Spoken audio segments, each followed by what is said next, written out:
Welcome to Know What You Are Investing podcast, where we decode the world's top companies. What they do, how they grow, why it matters. In this episode, we're diving into AbbVie's Q2 2025 performance, a quarter fueled by the power of Skyrizi and Rinvoq in immunology, rapid growth in neuroscience, and strategic moves in obesity and oncology. We'll break down the financials, pipeline development, and what it all means for the company's future. Welcome to Know What You Are Investing podcast. We decode the world's top companies, or what they do, how they grow, why it matters. Today, we're taking a deep dive into AbbVie's second quarter 2025 earnings story and their strategic outlook. Yeah, it's quite a story. AbbVie is navigating this massive transition, moving beyond its former blockbuster, HUMIRA. Exactly. But what's really compelling, I think, is how they're not just surviving this shift, but, well, thriving. They're showing really robust growth in other key areas. And making significant strategic investments for the future, too. Big bets. Right. So our mission today is to help you quickly grasp the most important insights, read some surprising facts, from their latest earnings call. Giving you a clear understanding of where AbbVie stands right now and where they're headed. Okay, let's kick things off with the overarching message from AbbVie CEO Robert A. Michael. He started the earnings call, I understand, on a pretty confident note. Oh, definitely. The core message was one of immense confidence. He basically said, AbbVie delivered another outstanding quarter with results exceeding our expectations. So not just meeting, but beating. That sets a positive tone right away. It really does. It wasn't just, standard corporate talk. It felt like management saying, look, our pivot away from HUMIRA, it's working, maybe even faster than we thought. And that pivot beyond HUMIRA, that's really the defining story for them right now, isn't it? What were the key takeaways there? Absolutely. I mean, the whole narrative is laser-focused on their ex-HUMIRA platform. That's the term they keep using. And the growth there. Really strong. Sales from that segment grew a robust 22% year over year. 22%, wow. Yeah. And the standout performers, no surprise, Skyrizi and Rinvoq, they're now on pace to deliver over $25 billion in combined sales this year. Which he said was well above our initial expectations. Exactly, well above. And you add to that strong double-digit growth from their neuroscience portfolio, it just clearly signals a successful transformation of their revenue base. They're really shifting the balance. So, okay, this strong momentum, it must have translated directly into increased confidence for their future guidance, right? Yeah. I think you mentioned they raised it again. Precisely. For the second time this year, that twice-raised guidance, I think, is a really strong indicator of management's conviction. Okay, so what are the new numbers? They now expect full-year revenue of $60.5 billion. That's an increase of $800 million from the previous forecast. And that totals what, a $1.5 billion increase since the start of the year? That's right, $1.5 billion increase. And adjusted earnings per share guidance, that was also raised, now between $11.88 and $12.08. So Michael's quote sums it up. AbbVie's outlook is strong, and we are well positioned to deliver on our commitments in 2025 and beyond. Yeah. It gives investors much clearer visibility, validates years of R&D investment. All right, let's put some more numbers to these insights. Let's see how the financials really reflect this operational excellence. How did the specific Q2 results stack up against expectations? Well, the financials were very strong across the board. AbbVie reported adjusted EPS of $2.97. And that beat guidance by a solid $0.11 at the midpoint, which, indicates excellent operational execution. They're not just growing, they're managing costs effectively while doing it. Good point. And what about the top line? The revenue. Total net revenues came in at $15.4 billion. That exceeded their own expectations by more than $400 million.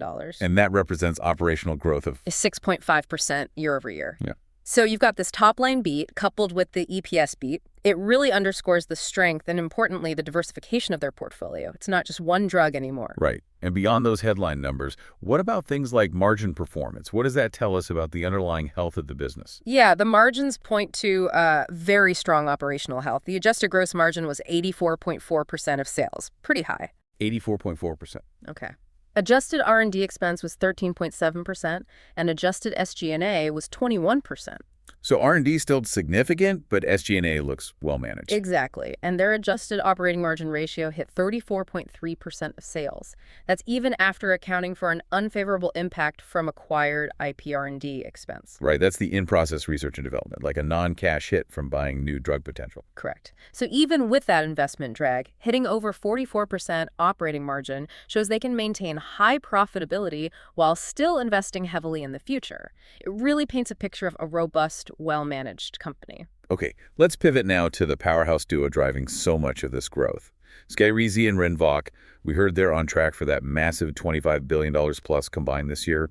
What's really driving this exceptional performance? Well, what's fascinating here is just the sheer momentum. Let's take Skyrizi first. Global sales hit $4.4 billion. $4.4 billion in Q2 alone. Yeah, and that's up an incredible 61.8% operationally. 61.8%. That's phenomenal growth. It really is. It continues to gain impressive market share, especially in psoriatic disease.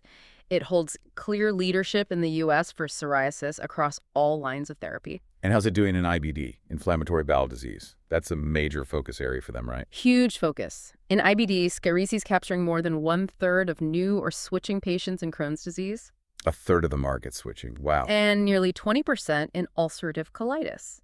Management sounds highly confident in Skyrizi's profile, the efficacy, safety, dosing.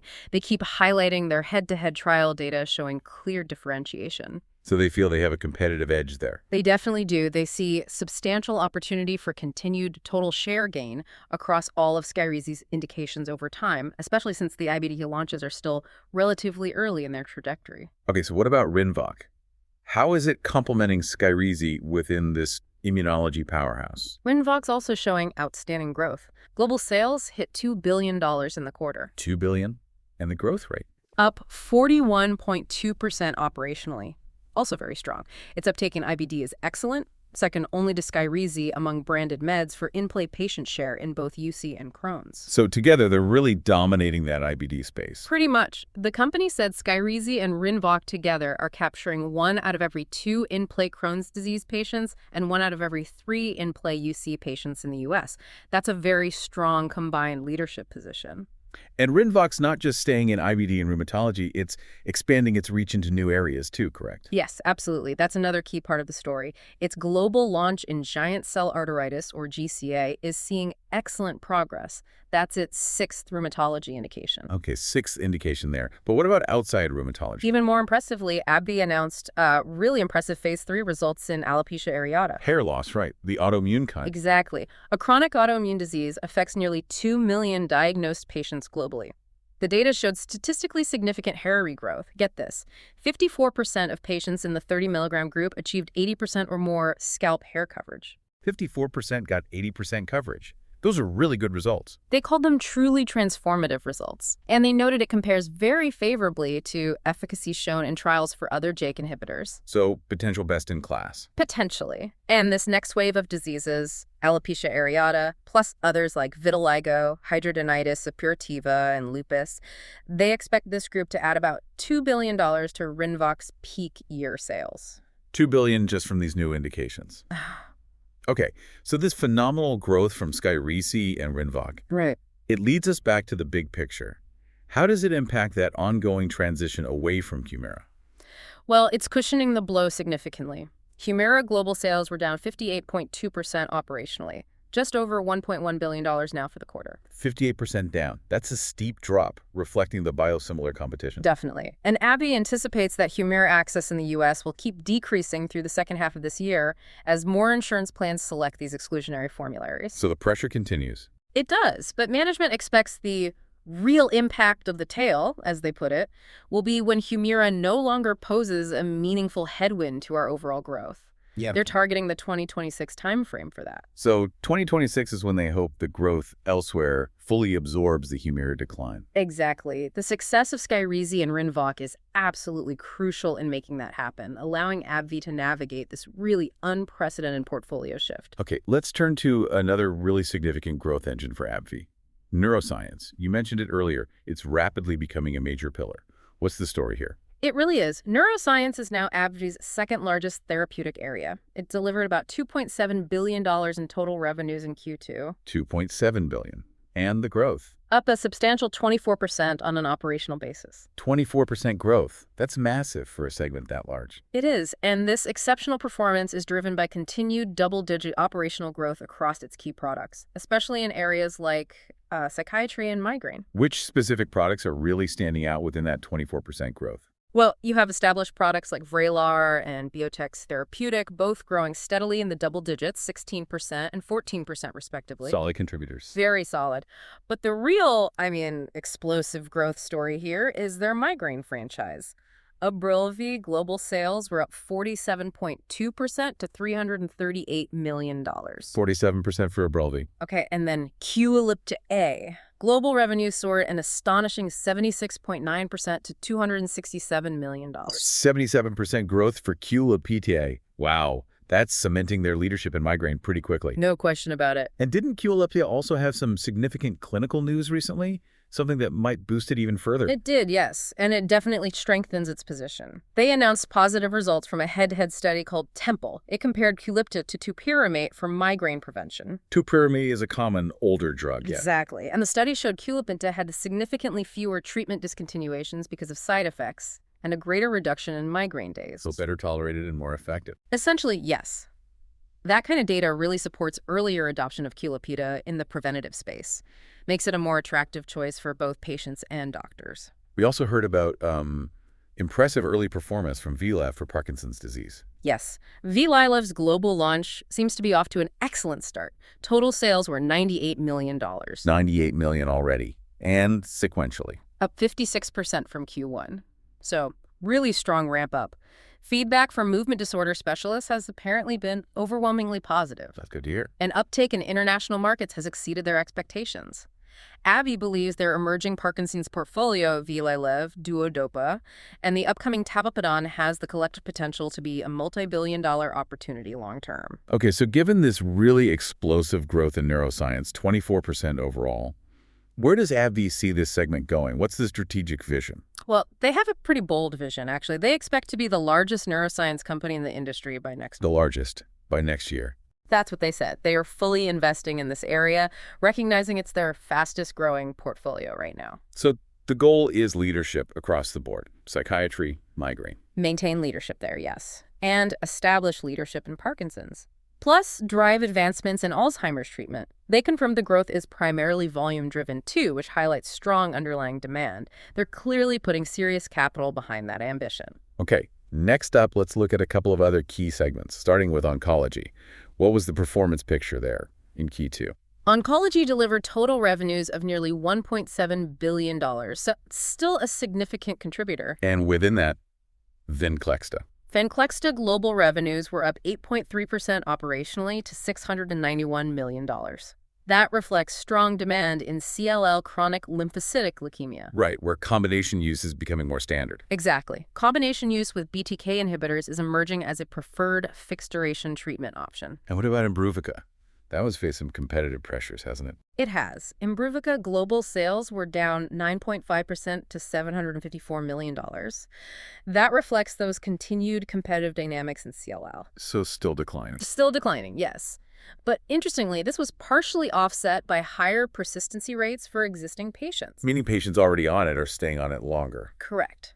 Which is a positive sign for patient retention, even if new starts are pressured. AbbVie is also seeing, nice momentum from newer oncology assets like Elahere and Epkinly, both delivering double-digit growth. Building out the next wave in oncology. Precisely. They also highlighted the recent accelerated approval of Emrelis for non-small cell lung cancer, and some promising early-stage ADCs antibody-drug conjugates like HUMIRA. That one's showing high and durable responses in early studies. Plus, they're building depth in multiple myeloma with new trispecific T-cell engagers. So lots happening in the pipeline. Okay, let's transition now to aesthetics. This segment has faced some macro headwinds recently. What's the current state of that business? Yeah, aesthetics delivered global sales of nearly $1.3 billion, but it was down 8% operationally. Down 8%. And that's across the board. Botox and Juvederm. Pretty much. Both Botox Cosmetic and Juvederm global revenues were down. The company consistently attributes the decline to economic challenges and lower overall consumer sentiment. Basically, the market continues to perform below historical levels. So people cutting back on discretionary aesthetic spending. Seems to be the case. They described this current economic uncertainty as feeling more chronic than maybe some past soft periods. So, given those pressures, how are they feeling about the long-term potential for aesthetics? Are they still confident? They maintain strong confidence, actually. Despite the near-term challenges, they emphasize that their facial injectable portfolio Botox, Juvederm remains the clear leader with strong market shares globally. Okay, so market leadership is intact. What are their plans to reignite growth? They have robust plans, including a new Botox consumer campaign and bringing new products like Trenibadu to market next year. Trenibadu. What's unique about that? It's described as a first-in-class, short-acting toxin. Rapid onset, like 8 hours, and short duration, maybe 2-3 weeks.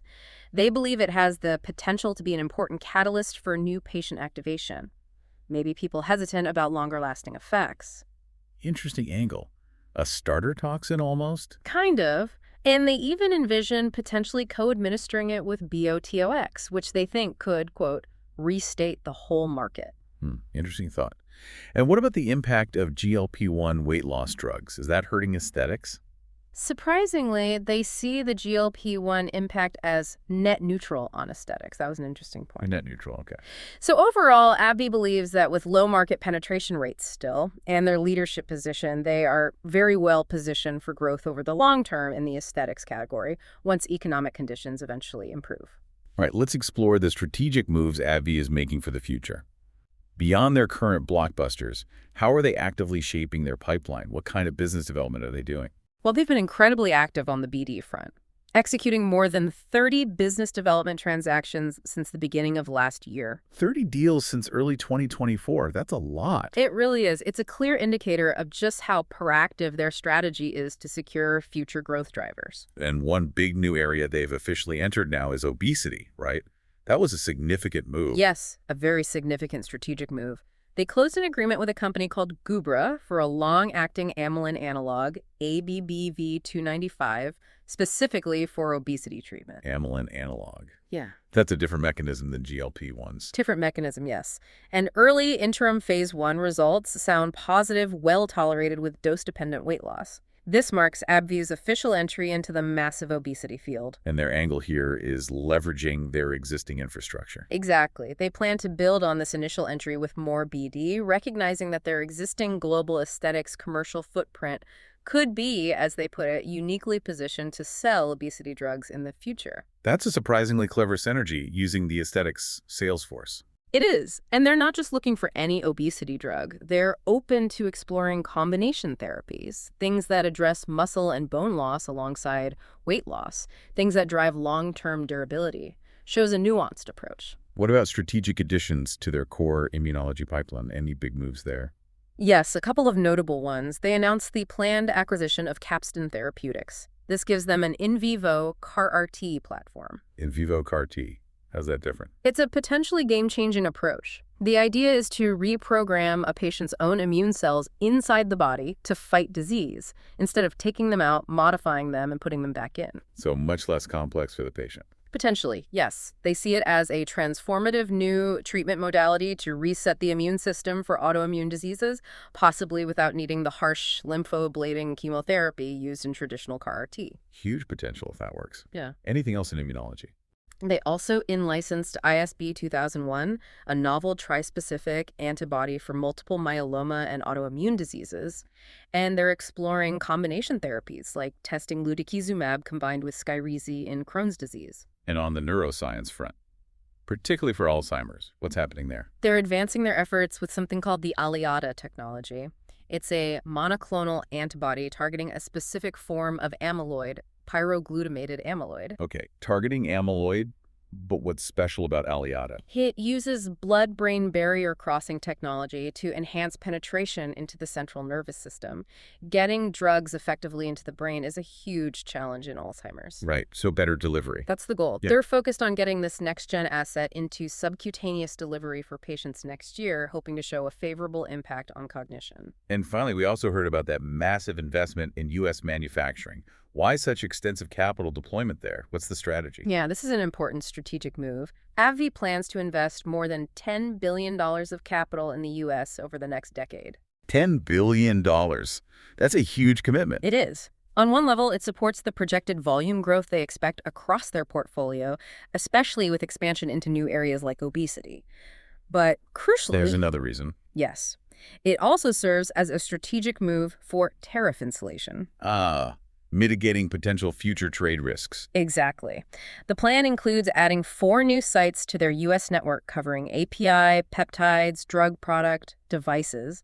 It makes their supply chain much more robust and localized right here in the U.S. This really ties into those broader macro trends and trade discussions about securing domestic supply chains. Okay, let's zoom out a bit then to those broader economic and competitive forces shaping AbbVie's world.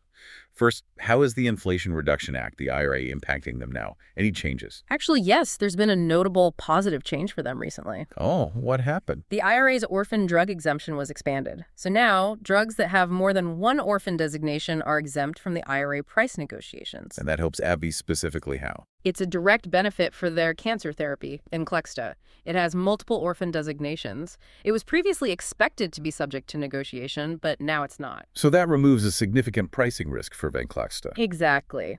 Management called it a good policy change where innovation is being rewarded and not penalized. It's definitely a de-risking event for a key oncology growth driver. And we touched on tariffs with the manufacturing investment. How exposed are they feeling right now to potential trade policy shifts? Well, they stated they're fairly insulated from any impact this year regarding tariffs, partly due to inventory management actions they took. Okay, for this year, longer term. Longer term, they don't expect their exposure to be outsized relative to peers. And the reason is that broad U.S. network, they already have 11 sites making various components. But Skyrizi is made domestically. Skyrizi for the domestic market, yes, is made in the U.S. So that strong U.S. production base plus that $10 billion expansion plan we just talked about, that's their key strategic mitigation against potential future tariffs. What about the competitive landscape in immunology? We mentioned Skyrizi and Rinvoq's dominance, but competitors aren't standing still.